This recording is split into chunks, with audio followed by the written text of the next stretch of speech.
نتیجہ آج ہمارے سامنے آ رہا ہے. ہم لوگ جو ہے اللہ کے نبی کی تعلیمات پر عمل نہیں کرتے. میرے نبی کریم صلی اللہ علیہ وسلم نے تو ایسی رہنمائی فرمائی ہے. اللہ کے نبی کریم صلی اللہ علیہ وسلم نے فرمایا تنکح المرأة لأربع، 4 چیزوں کی وجہ سے نکاح کیا جاتا ہے.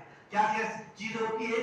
لمالہا، مال دیکھا جاتا ہے، یہ عام طور پر دیکھا ہوتا ہے. لمالہا، ولی حسب یا خاندان بھی دیکھا جاتا ہے. ولی دینہا، ولی جمالہا، اس کی خوبصورتی بھی دیکھی جاتی ہے.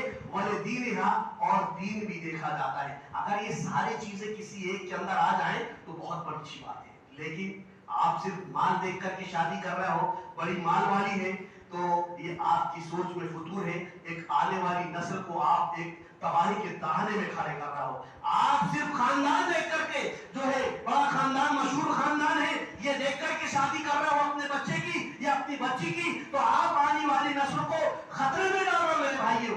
اگر آپ صرف خوبصورتی کی بنیاد پر شادی کر رہے ہو اپنے بچے یا اپنی بچی کی، اور تو صرف یہ بنیاد بنا رہے ہو، تو آپ جو ہے خطرے میں ڈال رہے ہو. لیکن اللہ کے نبی کریم صلی اللہ علیہ وسلم نے فرمایا فاظفر بذات الدین، اگر آپ نے دینداری دیکھ کر کے اپنے بچے یا بچی کا نکاح کیا تو یہ کامیاب رشتہ ہے. میرے نبی نے فرمایا کامیاب رشتہ ہے، کامیاب رشتہ ہے. اور بلکہ اللہ کے نبی نے تو یہاں تک فرمایا ہے کہ اگر آپ کی بچی کو ایسے شخص کا رشتہ آ جائے جس کی دینداری سے آپ مطمئن ہو، اور اگر آپ نے اس کو اپنی بچی نکاح میں نہیں دیا تو ایک بڑے عذاب کا، بڑے خطرے کا، بڑے عذاب کا آپ انتظار کرو. کبھی بھی اللہ کا عذاب آپ کے اوپر آ سکتا ہے. تو میرے بھائیوں، نبی کریم صلی اللہ علیہ وسلم نے رہنمائی کی ہے.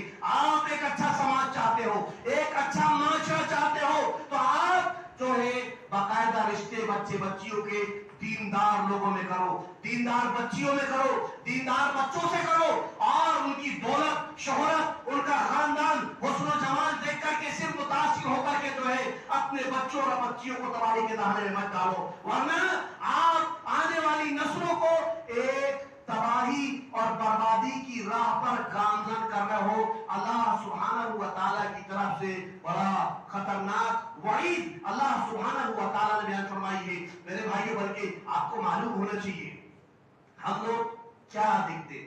دولت، خاندان، مال، بڑا مشہور شخص ہے، بڑا مالدار مرد ملا ہے، بہت کمائی والا ہے، کہاں ہٹ رنگوں میں جا رہی ہے، صرف نماز پڑھنے سے کیا رکھا ہوا ہے. ارے بھائی، یہ دنیا ہے کتنے دن کی، کتنے دن کی دنیا ہے.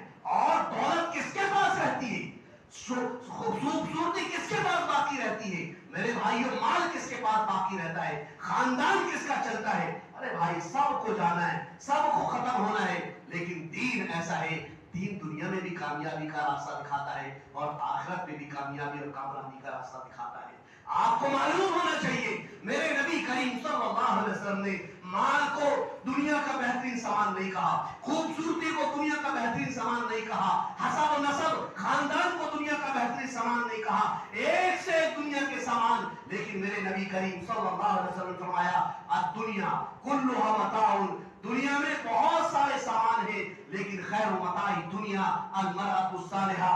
مسلم شریف کی روایت ہے، اللہ کے نبی نے فرمایا دنیا کا سب سے قیمتی جوہر، قیمتی سرمایہ اور سب سے قیمتی چیز اگر کوئی ہے تو نیک عورت ہے میرے بھائی، نیک عورت ہے. آپ اپنے بچوں کا، اپنی بچیوں کا نکاح دینداری کی بنیاد پر کیجئے اور جو ہے تقوی و پرہیزگاری کی بنیاد پر کیجئے.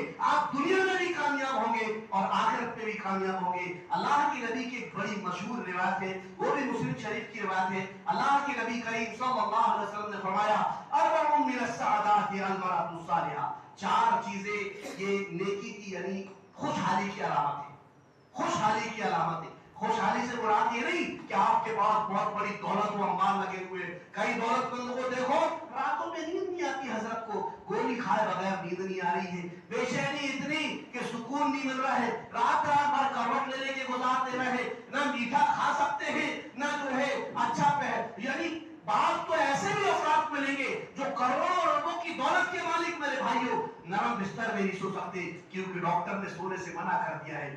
دولت ہے، سکون نہیں ہے، تو اس کو آپ خوشحالی نہیں کہہ سکتے. خوشحالی کیسا؟ اللہ کے نبی نے فرمایا اربع من السعادات، 4 چیزیں خوشحالی کی علامت میں سے ہے. پہلی چیز المرأۃ الصالحہ، نیک بیوی، جس کی نیک بیوی ہے، یہ میرے نبی کریم صلی اللہ علیہ وسلم کی تعلیمات کے مطابق یہ خوشحالی کی علامت ہے۔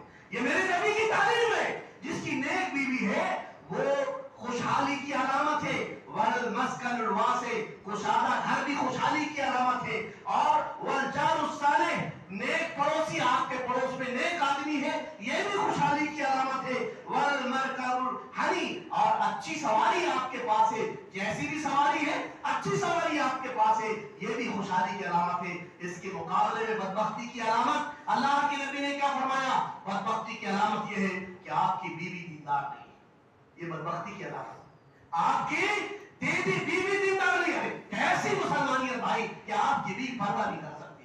کیسی مسلمانیت کہ آپ کی بیوی جو ہے چار دیواری میں نہیں رہ سکتی، نمازوں کا اہتمام نہیں، دینداری کا اہتمام نہیں؟ ارے کیا اللہ کیا جواب دو گے اور کیسی نسلیں تم پیدا کرو گے میرے بھائیوں؟ آپ کو معلوم ہونا چاہیے میرے بدبختی کی علامت یہ ہے کہ بددین بیوی یعنی بددین بیوی ہو، اور دوسرا یہ کہ بڑی تنگ زندگی گھر ہو، یعنی بڑا مشکل زندگی کا معاملہ ہو، اور تیسری علامت ہے کہ برا پڑوسی آپ کے ساتھ میں ہو، چوتھی علامت ہے کہ بری سواری آپ کے پاس ہو۔ تو یہ بدبختی کی علامت مسلم شریف کی روایت اللہ کے نبی نے بیان فرمائی ہے۔ تو یہ جو ہم رشتے کرتے ہیں، یعنی آپ چاہتے ہو، ہر مرد چاہتا ہے، ہر ذمہ دار چاہتا ہے کہ اس کے گھر میں جو آنے والی نسلیں ہو تو دیندار، اس کا بیٹا دیندار، اس کی بیٹی دیندار ہو۔